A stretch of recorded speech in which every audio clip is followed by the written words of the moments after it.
Assalamualaikum warahmatullahi wabarakatuh. Habib bin Zaid.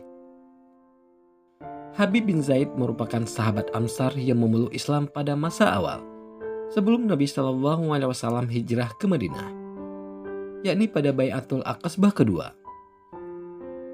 Saat itu ia hadir di Mina, yaitu Bukit Aqabah bersama kedua orang tuanya, Zaid bin Hasim dan Nusaibah binti Ka'ab, pahlawan wanita Islam yang lebih dikenal dengan nama Ummu Umarah. Seperti umumnya sahabat Nabi pada masa awal, Habib membaktikan hidupnya untuk berjuang membela dan menegakkan panji-panji Islam di bumi Arab. Pada perang Uhud, ia berjuang bahu-membahu dengan ibunya Nusaibah dan beberapa sahabat lainnya dalam menghadang serangan kaum kafir Quraisy yang mengarah kepada Nabi Shallallahu Alaihi Wasallam. Saat itu keadaan beliau sangat kritis karena terjatuh dalam lubang dan dalam keadaan terluka. Tetapi kisah paling menarik dalam kehidupannya adalah ketika Musailamah Al-Kadzdzab mengangkat dirinya sebagai nabi, sebagai sekutu dari Nabi Muhammad SAW dalam kenabian. Musailamah adalah seorang tokoh dari Bani Hanifah Diyamamah. Ia mempunyai kekuatan pasukan perang yang ditakuti oleh kabilah Arab lainnya. Sebelum dipegang Musailamah, pemimpin Yamamah adalah Hauzah bin Ali. Nabi Shallallahu Alaihi Wasallam pernah mendakwahi Hauzah untuk memeluk Islam. Ketika Nabi Shallallahu Alaihi Wasallam dalam perjalanan pulang dari Fathul Makkah, beliau mendengar kabar kematian Hauzah dari malaikat Jibril. Kemudian beliau memberitahukan kematian Hauzah kepada para sahabat. Kemudian bersabda, dari Yamamah ini akan muncul seorang pendusta yang mengaku sebagai nabi. Dia akan menjadi pembunuh sepeninggalanku. Ketika ada yang bertanya tentang siapa yang dibunuhnya, beliau bersabda, kalian dan teman-teman kalian. Pengakuan Musailamah sebagai nabi dan rasul tersebut ternyata mendapat dukungan cukup besar, khususnya dari pasukannya dan penduduk Yamamah. Dengan kekuatan yang dimilikinya, ia melakukan penyebaran kebohongannya tersebut dan memaksa mereka mempercayainya. Jika menolak, mereka akan mengalami teror dan penyiksaan yang tak terkira. Dan puncak kedurhakaannya adalah ketika ia mengirim surat kepada Nabi Shallallahu Alaihi Wasallam untuk menuntut hak kenabian karena merasa berserikat dalam kenabian. Bahkan dengan kurang ajarnya, ia menulis dalam awal suratnya, dari Musailamah Rasulullah kepada Muhammad Rasulullah.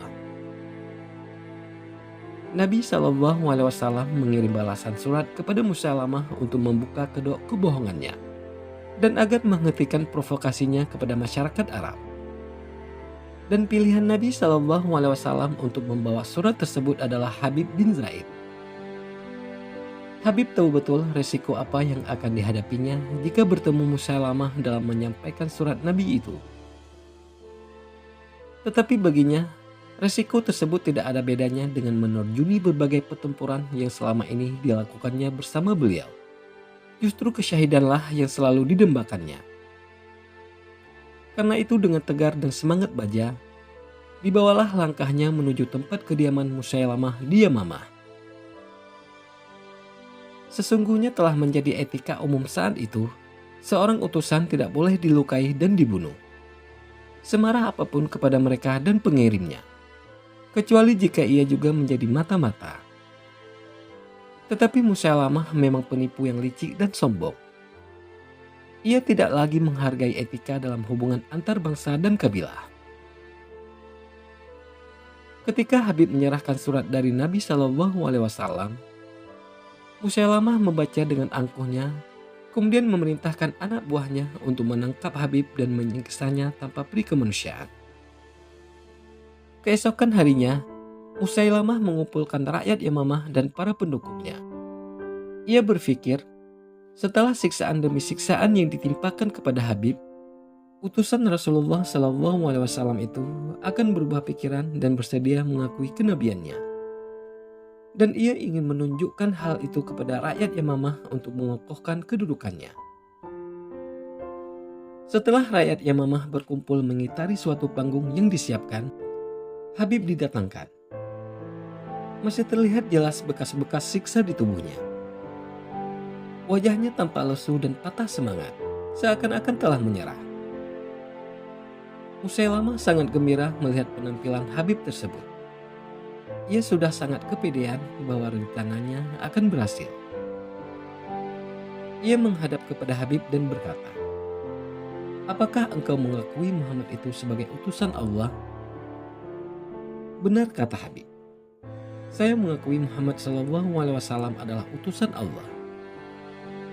Musailamah berkata lagi, "Dan engkau mengakui juga aku sebagai utusan Allah." "Apa yang kamu katakan?"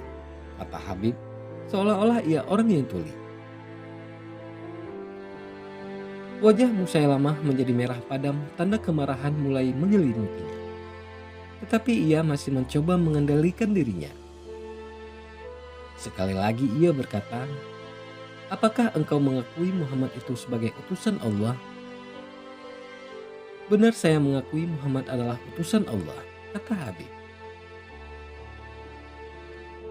Dan ketika Musailamah berkata lagi, "Dan engkau mengakui juga aku sebagai utusan Allah." Seakan-akan orang yang tuli, Habib berkata dengan lantang, "Engkau berkata apa? Aku tidak mendengar apapun." Musailamah memuncak amarahnya, wajahnya menjadi hitam. Ia memerintahkan algojonya untuk menusuk Habib dengan pedangnya, tetapi tidak sampai membunuhnya. Kemudian algojo tersebut menyayat dan memotong tubuh Habib bagian demi bagian, seonggok daging demi seonggok daging, yang kesemuanya itu tidak langsung membunuhnya. Bisa dibayangkan bagaimana sakitnya. Tetapi tidak sedikit pun kata keluhan keluar dari mulut Habib, kecuali kalimat tauhid, "La ilaha illallah Muhammadar Rasulullah," hingga ruhnya naik menuju hadirat Allah Subhanahu wa Ta'ala. Sebenarnya lah kalau Habib berpura-pura mengakuinya, tetapi jauh di dalam hatinya menolak pengakuan tersebut dan memantapkan hatinya atas kalimat tauhid. Tentulah ia masih dimaafkan. Hal ini pernah disampaikan Nabi SAW kepada Ammar bin Yasir, dan juga beliau pernah berkomentar tentang tawanan Musailamah. Tetapi keimanan telah merasuk ke dalam tulang sumsumnya Habib, sehingga bagi Habib tidak ada kompromi dan tawar-menawar dalam hal keyakinannya akan Allah dan Rasul-Nya. Berita syahidnya Habib bin Zaid ini sampai ke Madinah. Nabi SAW mendoakan kebaikan bagi Habib. Sementara Nusaibah, yaitu ibu Habib bin Zaid, langsung mengucapkan sumpah untuk melakukan balas dendam kepada Musailamah. Ia berkesempatan mengikuti perang Yamamah di masa Abu Bakar. Ia berperan serta memporak-porandakan pasukan Musailamah yang sebelumnya sempat mengalahkan pasukan Muslim. Tetapi ia tidak sempat membunuh Musailamah karena telah didahului oleh Wahsy dengan tombak mautnya. Tombak yang juga telah menewaskan paman dan sahabat Nabi Hamzah bin Abdul Muthalib di perang Uhud. Wallahu a'lam. Assalamualaikum warahmatullahi wabarakatuh.